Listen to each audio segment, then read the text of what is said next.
अब देखते हैं समरूपता। तो देखिए समरूपता जो है ये दो शब्दों से मिलकर बना है।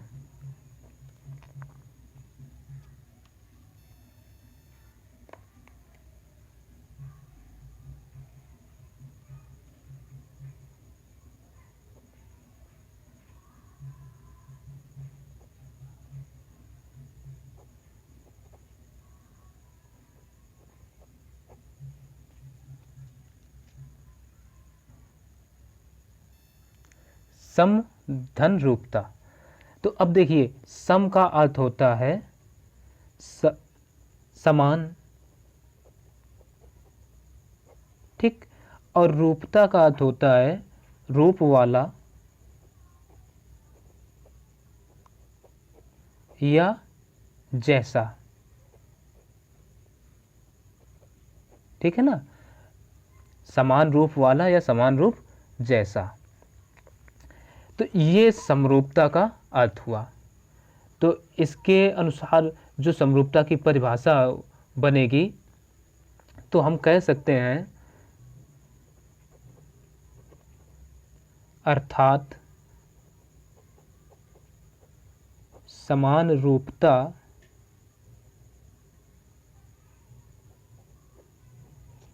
या रूप जैसा ही समरूपता है।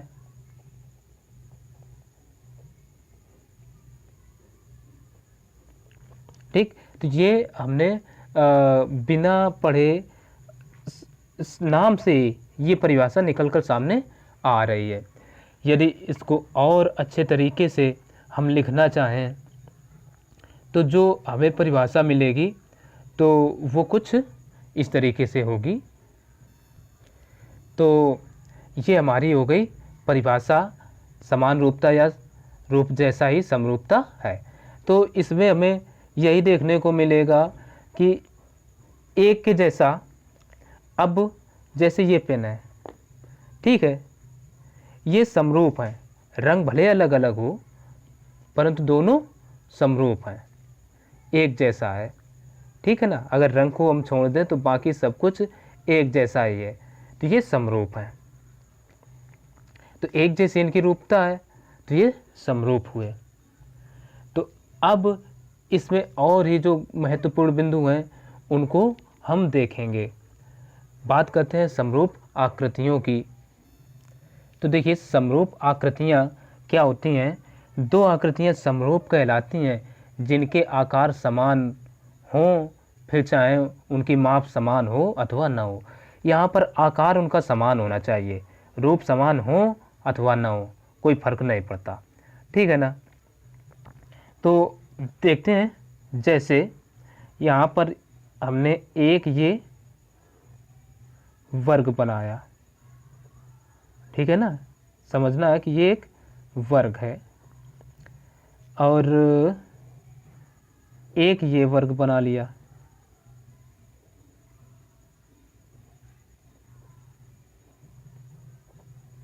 ठीक। इसको नाम दे देते हैं ए बी सी और ये डी, इसको पी क्यू आर एस, ठीक।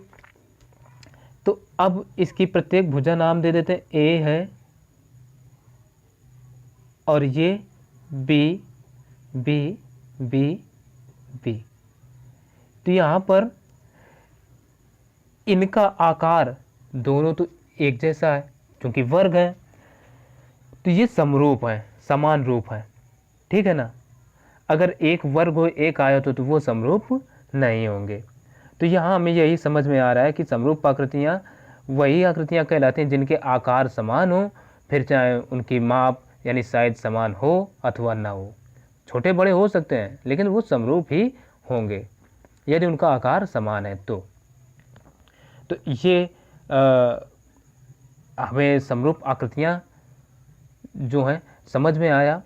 अब देखते हैं कि इनमें क्राइटेरिया क्या होते हैं, नियम क्या होते हैं इनके। तो कोई भी बहुभुज है वो समरूप कब और कैसे होगा, क्यों होगा, तो इनके कुछ नियम हैं, वो नियम अब हम जान लेते हैं। ये स्क्वायर है, ये भी एक पॉलीगन है, ठीक है ना। ये बताएंगे पॉलीगन क्या होता है, यानी बहुभुज वो आकृतियाँ होती हैं जिसमें दो या दो से अधिक भुजाएं हों, तो वो पॉलीगन कहलाता है, ठीक है ना। क्योंकि इसमें दो से अधिक हैं, 4 भुजाएं हैं, ये वो बहुभुज हुआ। त्रिभुज भी एक बहुभुज है, ठीक है ना। तो इसमें जितना भी है ये सारे के सारे, अब हम इसमें नियम पढ़ेंगे, जब तक नियम नहीं पढ़ेंगे तो त्रिभुज को समझना उतना आसान नहीं होगा। तो चलिए देख लेते हैं बहुभुज में समरूपता क्या होती है। तो देखिए, समरूप बहुभुज यानी कोई भी बहुभुज दो हैं तो वो समरूप कब होंगे, तो उनमें कुछ ये क्राइटेरिया हैं, इनको फॉलो करना बहुत आवश्यक है। तो देखिए, दो बहुभुज समरूप होते हैं यदि और केवल यदि नंबर 1 में है उनकी भुजाओं की संख्या समान हो। जैसे एक ये वर्ग था तो इनके भुजाओं की संख्या समान है, इसमें भी और इसमें भी, दोनों में। फिर उनके संगत कोण समान हो, तो अब संगत कोण भी देख लेते हैं। जैसे ये ए, ये भी 90 डिग्री, ये भी, और ये सभी के सभी 90 डिग्री हैं, तो संगत कोण ये हो गए समान है। और थर्ड में उनकी संगत भुजाएं समानुपाती हो, अर्थात एक ही अनुपात में हो। तो अगर संगत भुजाओं की इसी चित्र में बात करें तो जैसे ए बी और ये पी क्यू, ए और बी का अनुपात आया, बी सी और पी आर का अनुपात देखें, ए और बी का अनुपात आएगा, सी डी और एस आर का देखें तो ए और इसका भी बी, और ए डी का पी एस का भी, ए और बी का अनुपात ही, यानी ये समान अनुपात में आ रहा है, इसलिए ये समरूप आकृतियाँ हो गई, यानी समरूप पॉलीगन के एग्जाम्पल हम इन्हीं को कह सकते हैं, ठीक है। अब बात करते हैं समरूप त्रिभुज की, जिसे इस चैप्टर में हमें पढ़ना है विशेष रूप से, यानी सिमिलर ट्रायंगल्स। तो देखिए, दो त्रिभुज समरूप कब होंगे, तो उनके लिए कुछ क्राइटेरिया दे रखे हैं।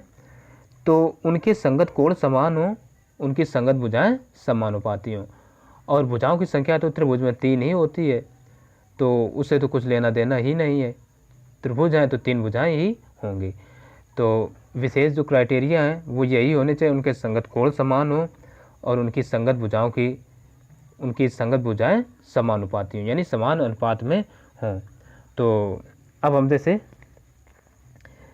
यहाँ पर दो त्रिभुज ले लें, ये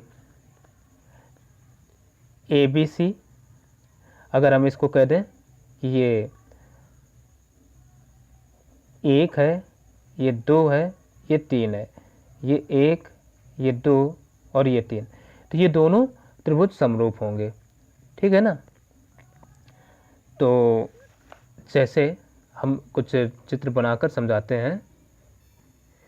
तो अब देखिए, यहाँ पर हमने दो त्रिभुज खींचे ए बी सी और पी क्यू आर, इनको यदि समरूप हमें दिखाना है तो इनकी कंडीशन क्या होना चाहिए, यदि ए बी का अनुपात और ए बी और पी क्यू का अनुपात निकालें, वो इन सभी भुजाओं का अनुपात बराबर आना चाहिए। तो चलो निकाल कर हम चेक करते हैं पहले। तो A B upon P Q, यानी ए बी की संगत भुजा कौन होगी, पी क्यू, तो इनका अनुपात, तो ए बी कितनी है 1 और पी क्यू है 2, तो 1/2 आया। इसी प्रकार से चलो बी सी का देखते हैं, बी सी अपान ये क्यू आर होगा, क्योंकि बी सी की संगत भुजा क्यू आर होगी,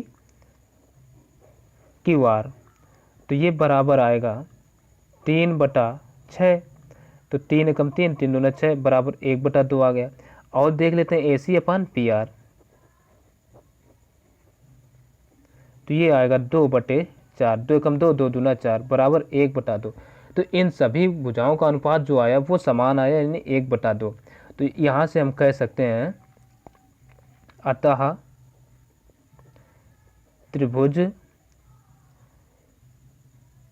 ए बी सी, और ये देखिए समरूप का चिन्ह हम बना देते हैं कुछ इस तरीके से, किताबों में देख सकते हैं, त्रिभुज पी क्यू आर, ठीक है ना। तो ये समरूप हो गए इस तरीके से। तो यहाँ हमें ये चीज़ें कुछ समझ लेना है। बाकी विशेष रूप से तो एक्सरसाइज में हम समझेंगे। कुछ यहाँ नियम हमें पढ़ना जरूरी है, उनके संगत कोण समान हो, उनकी संगत भुजाएं समान हो।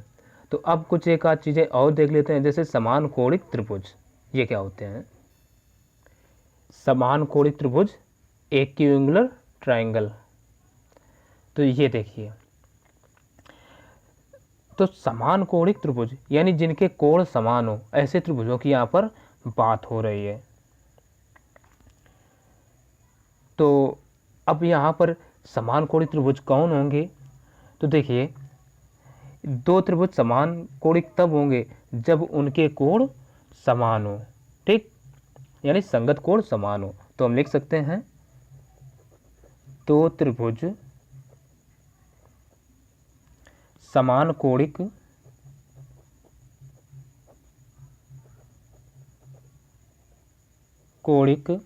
त्रिभुज कहलाते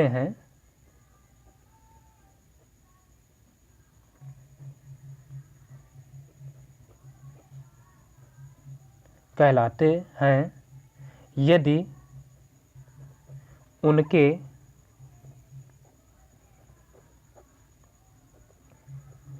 संगत कोण समान हो,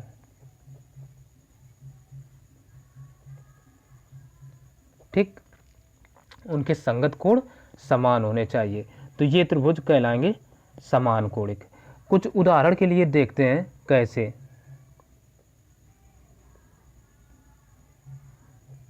उदाहरण के लिए हम देख लेते हैं।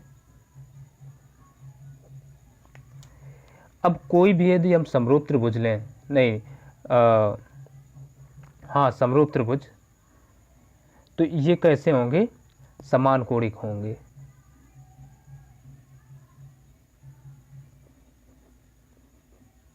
कोई भी समरूप त्रिभुज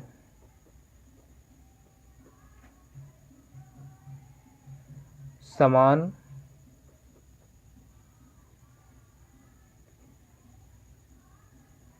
कोणिक होते हैं, ठीक है, या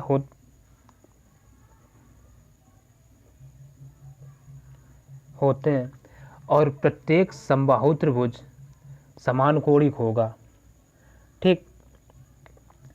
तो यहाँ पर ये बात क्लियर होती है, चाहे जो भी समबाहु त्रिभुज हो समान कोणिक होगा, और यदि वो त्रिभुज दो त्रिभुज हैं आपस में समरूप हैं तो वो समान कोणिक ही होंगे। तो ये हमें क्लियर रखना है। कुछ चीज़ें और देख लेते हैं जो हमें रिजल्ट बहुत ही आवश्यक है पता करना है। कुछ रिजल्ट देख लेते हैं। तो देखिए, पहला जो हमें परिणाम प्राप्त होता है वो क्या है, कुछ आकृतियाँ समरूप होती हैं यदि और केवल यदि उनके आकार समान हो, यानी यदि कुछ आकृतियों के आकार समान है तो वो समरूप होंगी, ठीक। तो उदाहरण के तौर पर हमने कुछ ट्रायंगल और ये कॉइन लेकर देखते हैं, तो ये समरूप है, ठीक है, सदैव समरूप है। और दो वृत्त सदैव समरूप होते हैं, यानी ये दो सिक्के हैं, इनमें कोई भी हम सिक्का बदल भी दें तो वो भी समरूप होंगे, क्योंकि दो वृत्तों की त्रिज्याएं हमेशा ही समान अनुपात में ही रहेंगी, तो इसलिए वो समरूप होंगे, ठीक है ना। और दो वर्ग सदैव समरूप होते हैं, दो समबाहु त्रिभुज सदैव समरूप होते हैं। और ये जो पांचवा रिजल्ट है ये कुछ खास है, दो आकृतियां सर्वांग सम होती हैं यदि केवल उनके आकार समान हो। यदि उनके आकार समान है तो वो समरूप होंगी, नहीं सर्वांग सम होंगे। तो ये इनके लिए कंडीशन क्या है, उदाहरण के लिए देखते हैं, दो रेखाखंड समरूप होते हैं, यानी दो रेखाखंड सदैव समरूप ही होंगे, ठीक। तो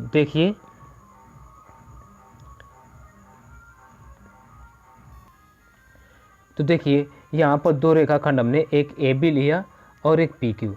तो ये दोनों ही समरूप हैं, ठीक है ना। परंतु ये छोटा है और ये बड़ा है, तो ये सर्वांग सम हो या ना हो इसकी कोई गारंटी नहीं है, परंतु ये समरूप हैं, ठीक है ना। तो यहाँ हम लिख सकते हैं, ठीक, परंतु यह आवश्यक नहीं है कि यह सर्वांग सम